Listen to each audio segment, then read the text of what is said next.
Hello, Nintendo Wii here. Welcome to my review of Sonic Colors. Sorry it's a bit late, but I've been busy doing college work and also playing other Wii games, such as the amazing Fragile Dreams, Farewell Ruins of the Moon, but that's for another time. Anyway, here's my belated review of Sonic Colors. Hope you enjoy it. Thanks for watching. Sega.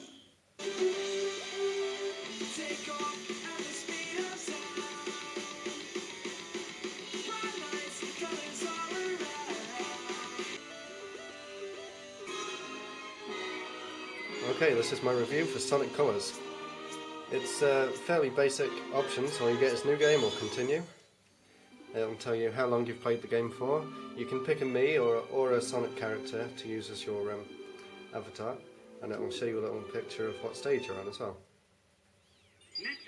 Now this is the main menu. It's not the best laid out. These are the different worlds. Up here is a challenge mode, you'll see that later. Down here is options and also Wi-Fi. And this egg shuttle, as it's called, lets you play through the whole game as it would be playing through the original Sonic games. So there's no cutscenes, nothing, it just goes straight into the game. This is Act 1 of Planet Wisp, and you'll be able to see just how nice the graphics are.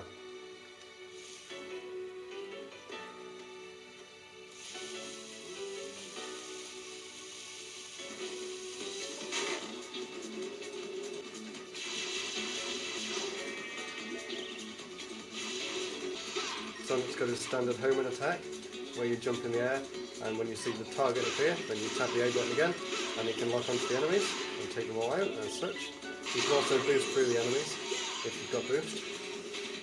Now the grinding section, you just press left or right and he swaps rails. You can jump with the A button and boost with the B button when necessary. Like Sonic Unleashed, the game switches from 3D to 2D, so side scrolling and back again.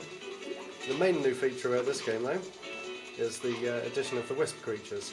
In many of the stages you get a chance to use a Wisp power-up, which are these things that come in these containers, and you can press the action button, depending on what controller you're using, it's different, to transform into the Wisp. For example, this one runs around and eats anything that gets in its path, and gets bigger the more things that it eats, so kind of like Snake. The Wisps are really well used in the game, they're not overused, and they do add a different level of gameplay to the game, which is a good thing. So if you're worried about them ruining the game, don't be, because they do add to it. Plus, the best thing is you don't have to use them, they are optional. There's lots of different control options for the game. You can use the standard Wii Remote and Nunchuck. With the Wii Remote and Nunchuck, you use the analog stick to move, A button to jump. You can also do a double jump by pressing the A button twice. B to boost, press Z to do a ground pound like that, or if you're running and then you press Z, he does a slide. The second control option we have is to hold the Wii Remote sideways, where you use the D-pad to move Sonic around. Press the 2 button to jump, the 1 button's boost when you get any. The B button on the back of the remote, there, either makes Sonic crouch, do that ground pound, or slide across the floor. This one's fairly easy to use too. The third control option is the Classic Controller or Classic Control Pro. This is my favourite method of control for Sonic. The final control method we have is the GameCube controller, which is the same as every other Sonic game. So most people will probably go for this one if you're used to playing Sonic games on the GameCube. You press the Z button on the back of the controller and it'll use his Joel power up. That's one that I just picked up.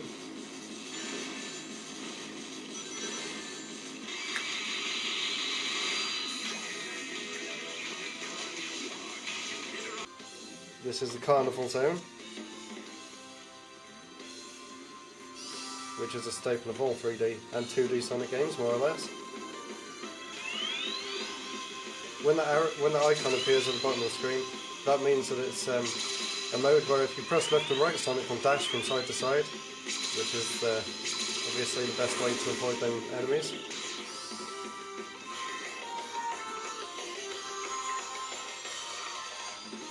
As you can see, the stages are very well designed, they're very fast. Now I'll stop here and show you the controls. Each level has 5 of these red rings that you see up there, and they're fairly well hidden. Some jumps you have to repeatedly tap a button to go higher and take you to different routes, such as that.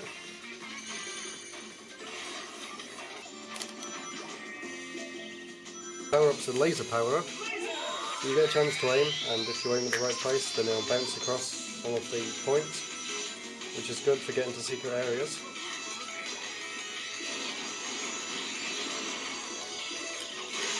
Once you finish each stage, you get to jump around the Sonic and try and destroy the score. And if you get rid of some pieces, you get bonuses such as extra lives or rings.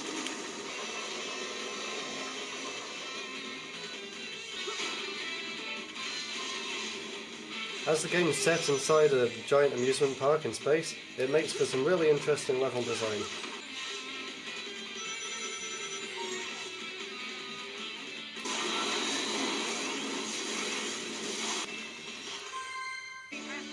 So as you've seen, the gameplay plays really well, the graphics are lovely, but what about the story?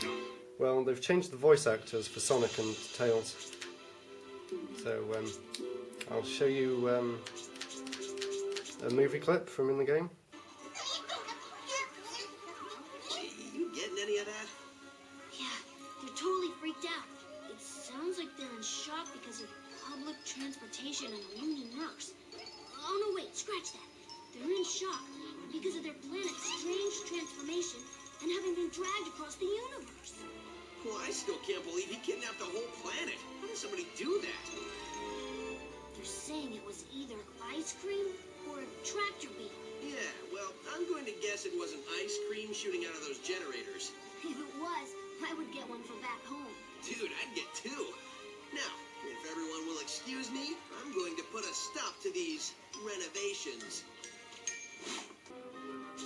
Another mode for this shows you your best time and score for each stage, and you can also have a look online to see how you compare with others.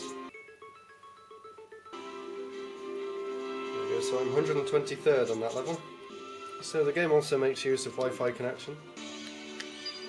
There's also a multiplayer mode and challenge mode, which is in here, called the Sonic Simulator. Now you can have 1 or 2 players. 1.5 player, I'm not exactly sure what that is. Well, if you look, you can change the speed of how fast you run, so of course we'll put it on full. I'm not quite sure what the limiter does. Depending on how many red rings you've collected, it unlocks new stages for this challenge mode. So, let's have a go at this one. It says I haven't played it yet.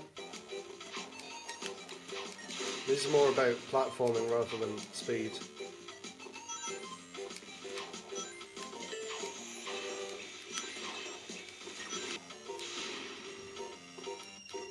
And there's the finish. For some reason it spills your rings out before you can actually finish a stage, which I'm not quite sure why it does that. So the multiplayer aspect's not the best part of the game, but it's still quite fun. I've tried it with a friend and it seemed okay. The bosses are usually rather fun to destroy. This one has a short level beforehand, where you have to traverse your way across this robot ship.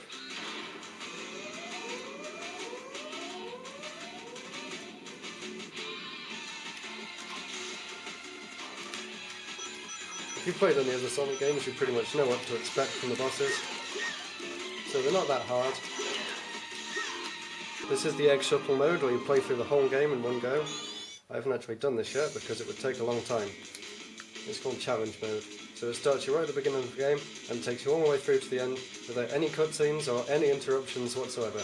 So Sonic purists, you're not feeling left out because this is the mode for you.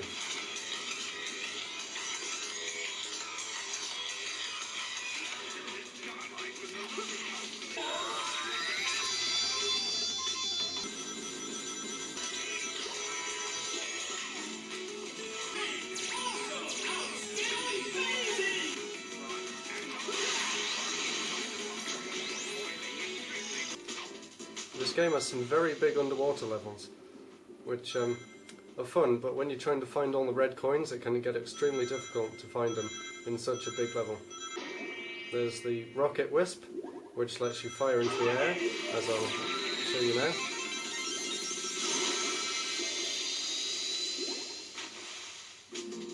And once you reach the top, you slowly float back down.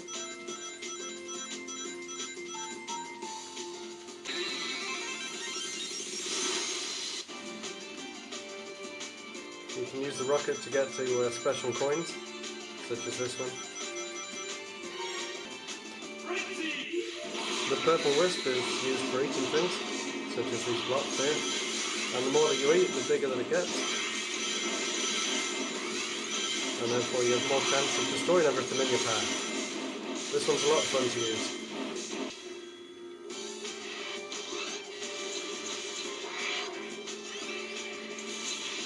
This is the drill. This can be used to drill through platforms and also to drill through the water, which makes you move extremely fast underwater. You can hold down the B button to drill even faster.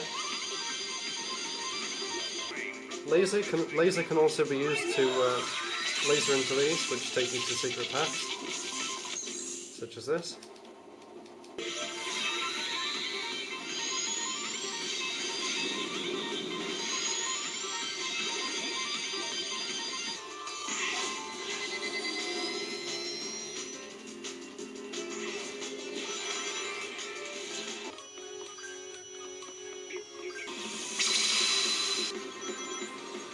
In the game there's also several skydiving sections like this.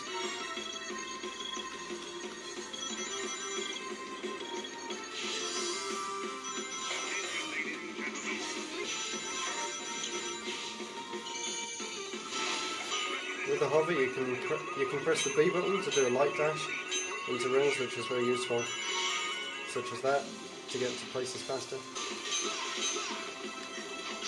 This one's called Spikes. This is the only time that you can actually use a spin dash in the game. It's a spin dash by pressing the B button, and it makes it move very quickly along the floor, smashing into everything in its path, including blocks to open up secret areas in the level. Sometimes the game opens up into more of a free roam in 3D section, such as this, where there's usually groups of enemies that you have to destroy, similar to Sonic Heroes. Here's a good example of the hover to collect rings.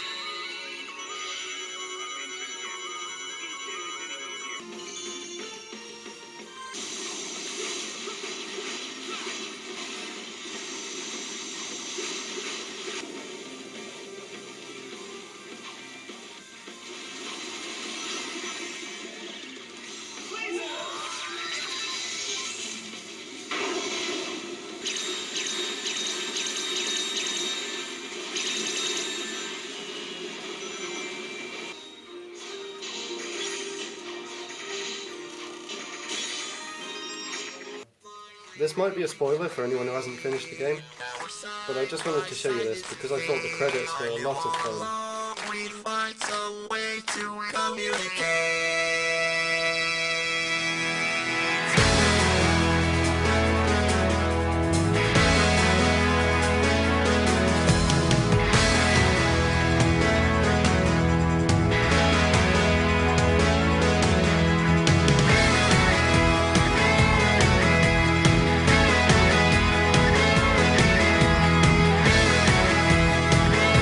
Review of Sonic Colors for the Wii. Much better than Sonic 4, which has just been released. So if you have a Wii and you want a fast-paced platforming game, definitely go for Sonic Colors.